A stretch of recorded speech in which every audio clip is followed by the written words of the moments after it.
Before we begin, a note on the name. He didn't choose it. Nobody chooses the name Joker. It arrives the way all significant names arrive, through the specific quality of what you do in rooms that need it done. He walked into situations with a clarity that people with good taste called wit, and people with something to hide called threatening. He made people laugh. He made people uncomfortable, sometimes in the same breath. The name arrived because the role arrived first, and the role arrived because he genuinely could not help himself. And he was a mirror, and as he was about to discover, mirrors attract a very specific kind of attention. The Lakota tradition teaches that the thunder beings do not announce their calling gently. They do not send a politely worded letter.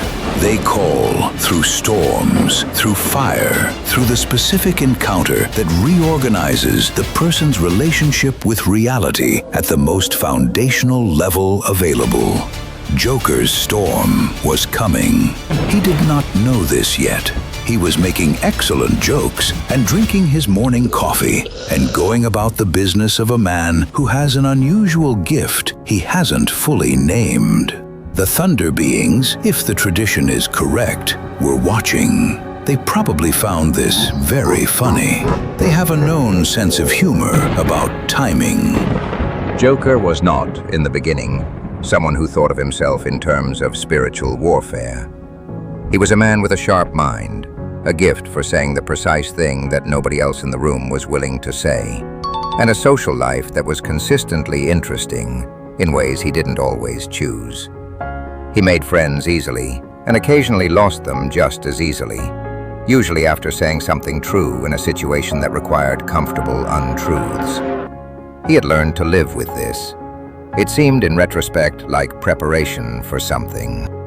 He was funny, genuinely funny, not performing funny. The difference matters.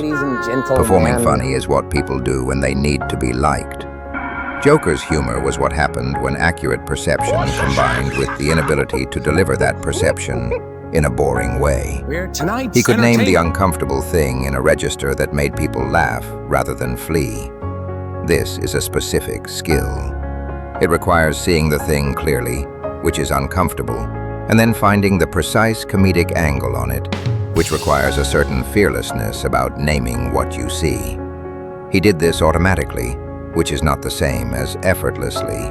It cost him something every time. He just didn't know what the cost would eventually look like at scale. The Sufi tradition calls this quality firasa, the direct, non-conceptual perception of what is actually present beneath what is being presented. The firasa practitioner doesn't analyze their way to the truth.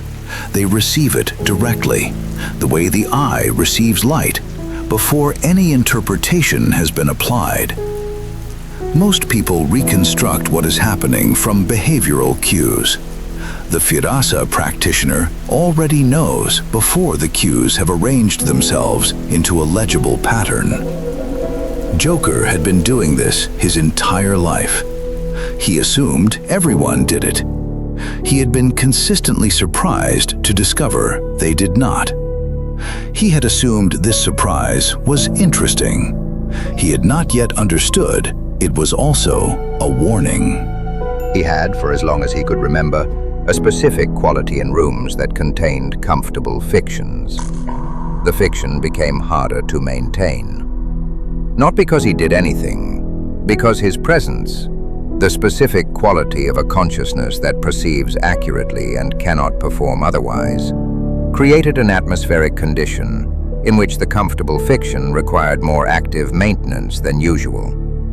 People who were performing something had to perform it harder around Joker. This is exhausting. Several of them had told him so, though they had not used those precise words. They had used words like intense and a lot, and I feel like you can see through me, usually delivered with the tone of someone who is not sure whether this is a compliment. The encounter happened the way significant encounters always happen, with the specific quality of an ordinary beginning that only reveals itself as the beginning of everything once you know what follows. an ordinary setting, an introduction. And then, in the first 30 seconds of conversation, something that Joker would spend years learning to name precisely, but that he felt immediately. A specific quality in the person across from him that his perception system registered before his conscious mind could articulate it. Something warm at the surface, something hollow underneath. The Gnostic tradition describes this consciousness, the one that presents warmth at the surface over an interior void, as the archon. Not a supernatural creature, a specific configuration of human consciousness characterized by the loss of genuine inner connection and the construction of an elaborate architecture around that loss. The archon's warmth is real in the way that a performance can be real. It is genuinely felt, genuinely deployed, genuinely convincing. What is absent is the source. The warmth is not being generated from genuine inner fullness. It is being drawn from whatever is nearest. This is the specific thing the Heyoka's mirror shows, and it is the specific thing the archon cannot tolerate seeing. Joker felt it the way you feel a draft in a room where all the windows appear to be closed.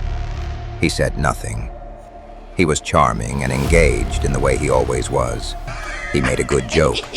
The other man laughed and matched it, which was interesting. The man was genuinely funny in return.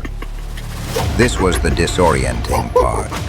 There was real intelligence there, real wit, a quality of reading the room that felt, briefly, like meeting someone who operated at a comparable depth.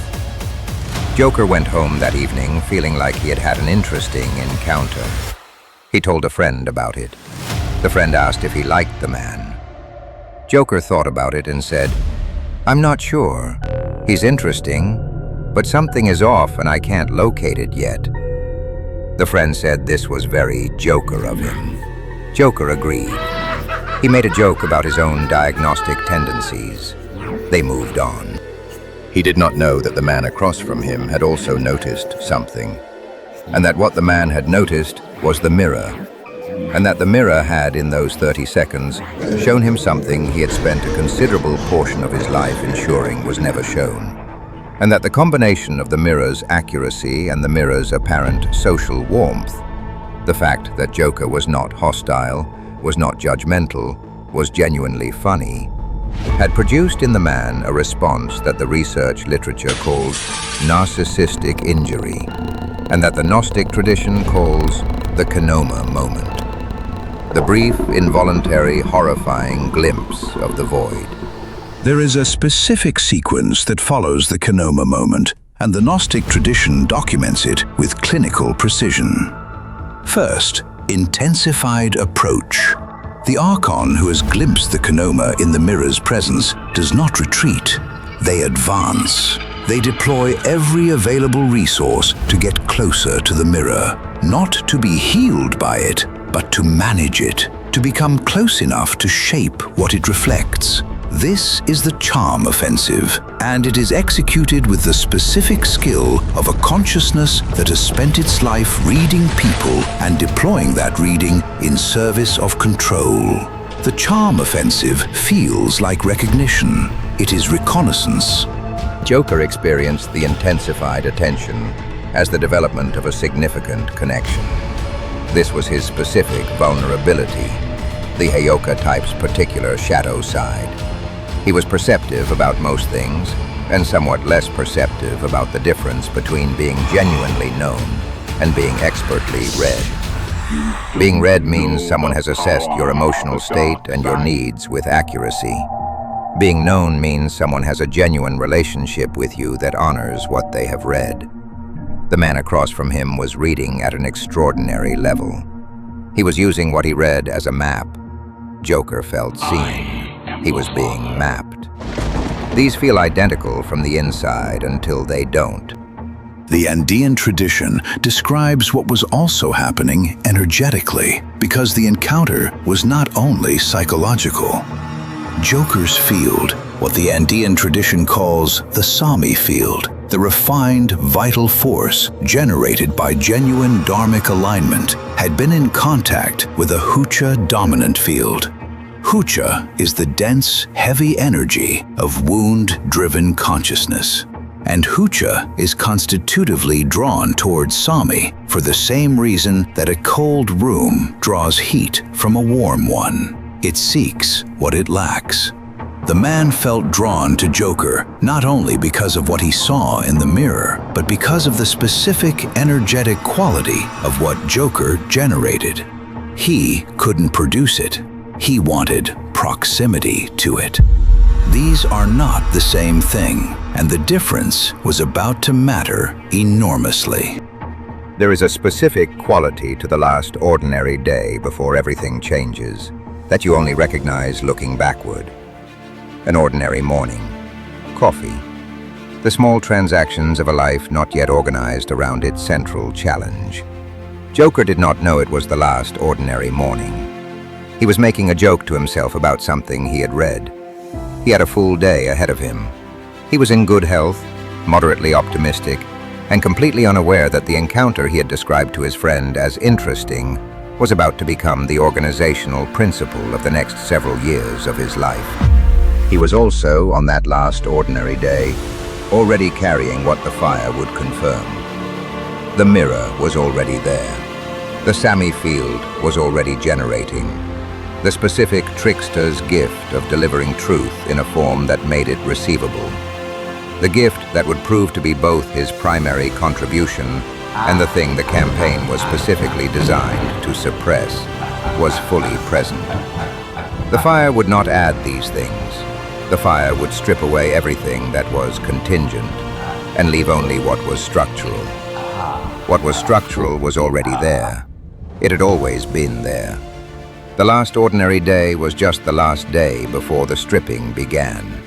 The Hermetic tradition calls the first stage of the alchemical great work calcination, the burning away of everything that is not essential, the comfortable certainties that have not been tested, the courage that has not been required to be real, the resilience that has never been asked to sustain itself over years rather than days. Calcination is not pleasant. The texts are uniformly clear on this. What it produces, however, is the only thing that cannot subsequently be taken, because what survives the fire was always genuinely there. The Philosopher's Stone does not come from comfortable conditions.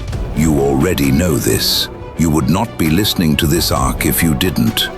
The Thunder Beings called Joker through a man who couldn't tolerate mirrors. If Joker had known this at the time, he would have made an excellent joke about it. He didn't know. He finished his coffee, made the joke to himself about whatever he had read, and went about the business of the last ordinary day. The storm was on its way, and the man standing in the path of it, funny, perceptive, carrying the mirror function that had attracted the storm, had no idea that everything he was about to go through was simultaneously the worst thing that would happen to him, and the thing he had, in some sense the traditions would eventually help him name, been built for. The signs arrived gradually, then suddenly. Joker began noticing things. A conversation in a professional context with the specific texture of someone who had received a briefing.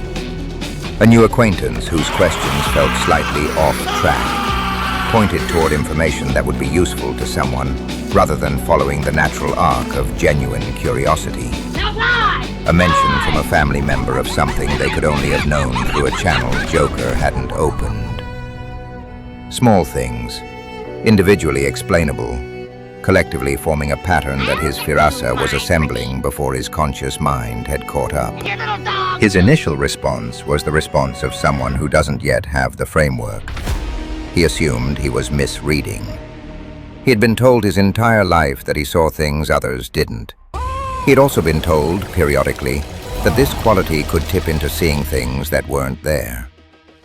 The paranoid label had been in the cultural air around sensitive people his whole life. He tested the hypothesis honestly. Am I constructing a pattern from coincidence? He examined the evidence.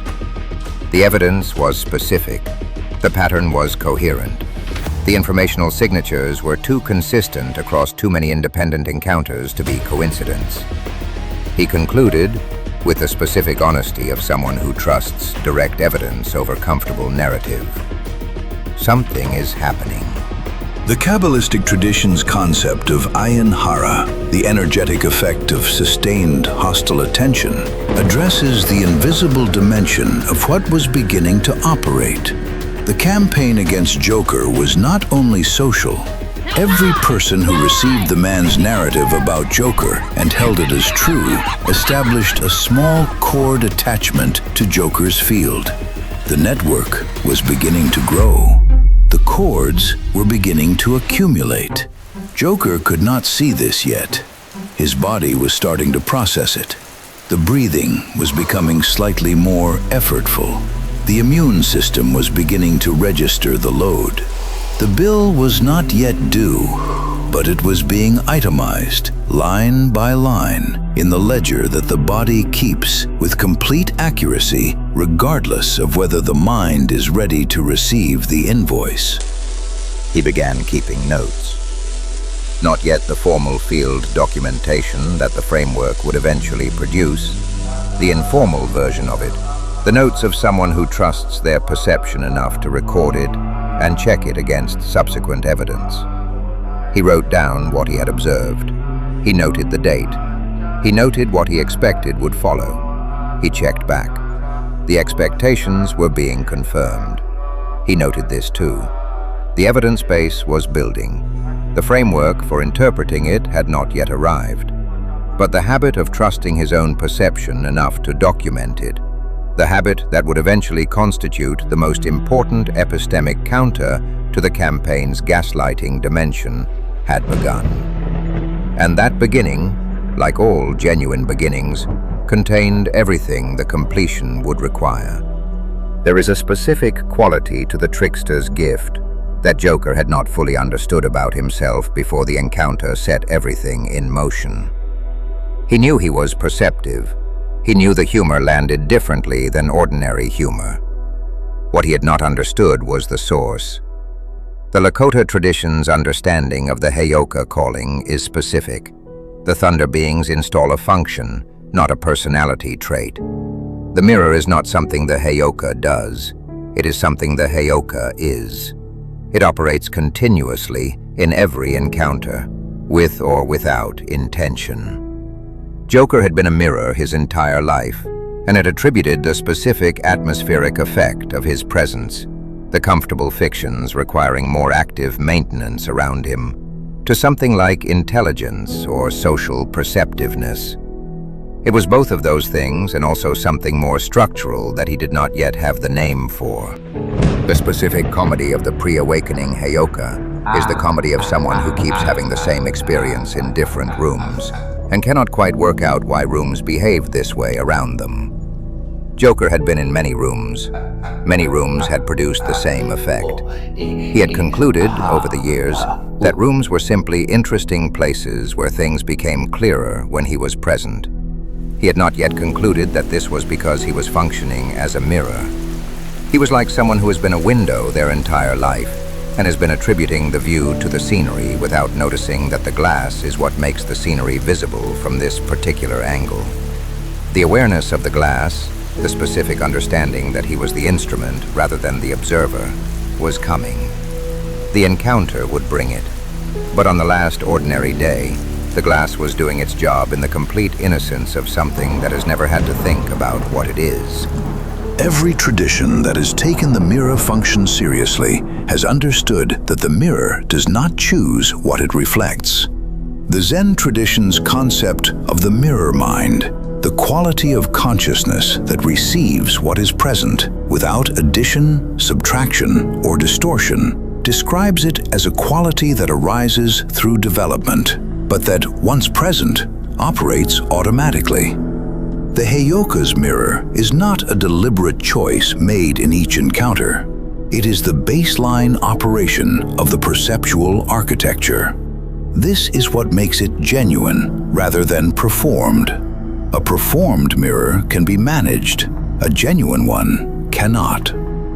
The Shadow King, when he encountered Joker, encountered the genuine article. This is why everything that followed was as large as it was. You do not deploy a multi-year campaign against a performance. You deploy it against the thing itself. Before the framework arrived, before the traditions were found, before the protocol was assembled, Joker had the small practices that most people with genuine inner life maintain without knowing exactly what they are doing. The morning quiet before the day started. The habit of checking in with something beyond the immediate transaction of daily function. The specific tendency, when things were difficult, to go outside and stand somewhere for a few minutes before returning to whatever the difficulty was. He did not have names for these things. They were the beginning of the relationship with the practices whose sophistication the fire would eventually require.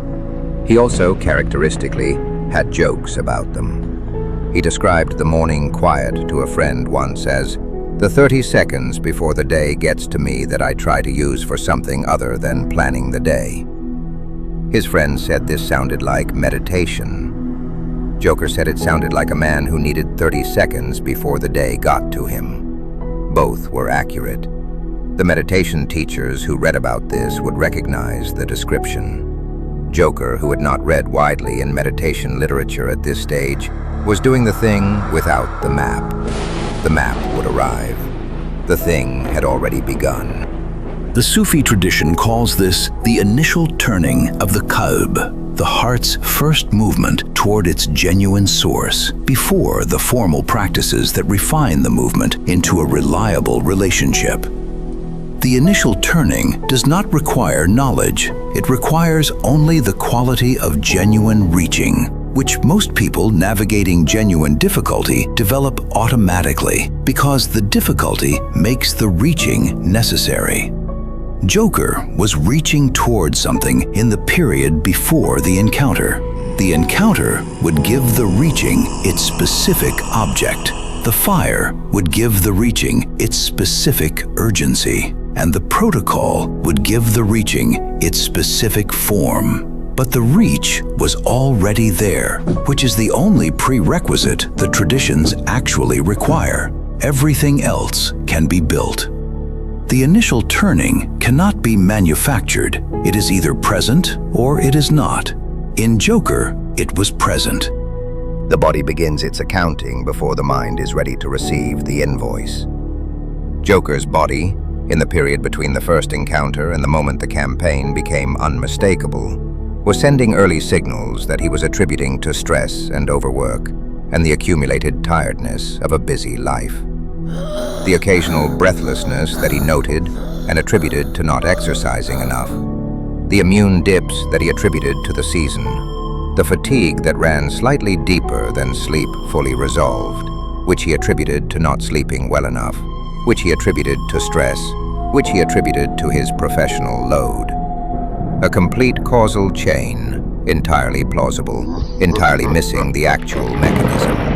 He described this period of signal ignoring to his friend much later, after the framework had arrived and the retrospective clarity made the signals legible. He said, "I had all the information I needed about what was happening to my body. I just filed it under completely wrong categories." His friend said, "That's a very Joker way to describe a health crisis."